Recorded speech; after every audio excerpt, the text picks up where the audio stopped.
নজর রাখা যাক এবার অস্থির বাংলাদেশে অপারেশন ডেভিল হান্ট। আওয়ামী লীগকে শেষ করতে সরকারি অ্যাকশন, দেশ জুড়ে টার্গেট আওয়ামী লীগ। আর এই পরিস্থিতিতে দ্রুত বাংলাদেশে ভোটের দাবি বিএনপির। সাংবিধানিক প্রতিষ্ঠানকে নিয়ন্ত্রণ মুক্ত করার দাবি পদ্মাপাড়ের নির্বাচন কমিশনের। স্বরাষ্ট্র মন্ত্রণালয় সিদ্ধান্ত নিয়েছে সারা দেশব্যাপী এই আওয়ামী ফ্যাসিবাদকে দমন করার জন্য অপারেশন ডেভিল হান্ট নামে একটি অপারেশন চালু হবে, যার মাধ্যমে আওয়ামী ফ্যাসিবাদকে এই দেশকে থেকে উৎখাত করা হবে। আওয়ামী লীগকে শেষ করতে মরিয়া ইউনূস সরকার। কোমর বেঁধে তারা ময়দানে নেমেছে। নামানো হয়েছে পুলিশ থেকে সেনা, র্যাব, বিজিবি এবং গোয়েন্দা বিভাগকেও ময়দানে নামিয়েছে বাংলাদেশের তদারকি সরকার। এই অপারেশনের আবার একটা গালভরা নামও দেওয়া হয়েছে, অপারেশন ডেভিল হান্ট।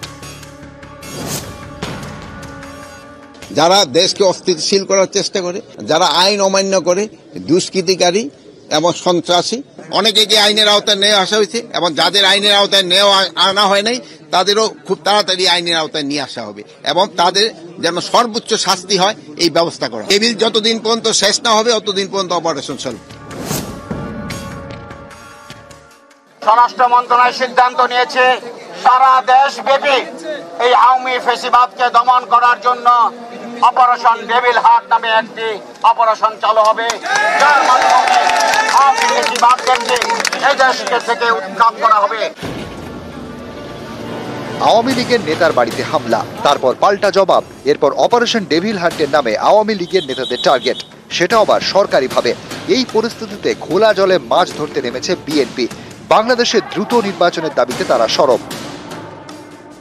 আপনাদের এই ইন্টেরিয়াম গভর্নমেন্টের ভিতর শয়তান আছে, আগে শয়তানকে ধরুন, এই শয়তানদের বিরুদ্ধে ডেভিল হান্ট করুন।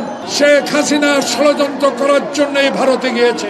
এই ইন্টেরিয়াম গভর্নমেন্ট রোড ম্যাপ দিয়েছেন, দরকারে টাইমলাইন দেন, নির্বাচনের যত প্রলম্বিত করবেন ষড়যন্ত্র ততই দ্রুত গতিতে ছড়িয়ে পড়বে। ইস্যুতে 18 কোটি মানুষ একরকম চিন্তা করবে, এটা তো আশা করা তো মুশকিল। তালিয়া বাজাতে বাজাতে আমরা দেশটাকে 12টা বাজিয়ে দিয়েছি। সুতরাং এই তালিয়া বাজায় আমাদেরকে ভুলে যেতে হবে, আমাদেরকে দেখতে হবে প্র্যাকটিক্যাল পয়েন্ট অফ ভিউ থেকে সবকিছু। আমরা নিরপেক্ষ থাকতে চাই। রাজনীতিবিদদের influence on the election commission যদি বন্ধ করা না যায়, নাইলে কিন্তু ইলেকশন কমিশন তার দায়িত্ব সঠিকভাবে পালন করতে পারবে না। News 18 Bangla. Operation devil hunt ঘিরে তোলপাড় বাংলাদেশে। মামলা হানাহানি ঠেকাতেই অপারেশন বলে দাবি তদারকি সরকারের। পদ্মাপাড়ে পরিস্থিতি ঠিক করতে চালু হবে কমান্ড সেন্টারও, ঘোষণা প্রধান উপদেষ্টার প্রেস সচিব শফিকুল আলম।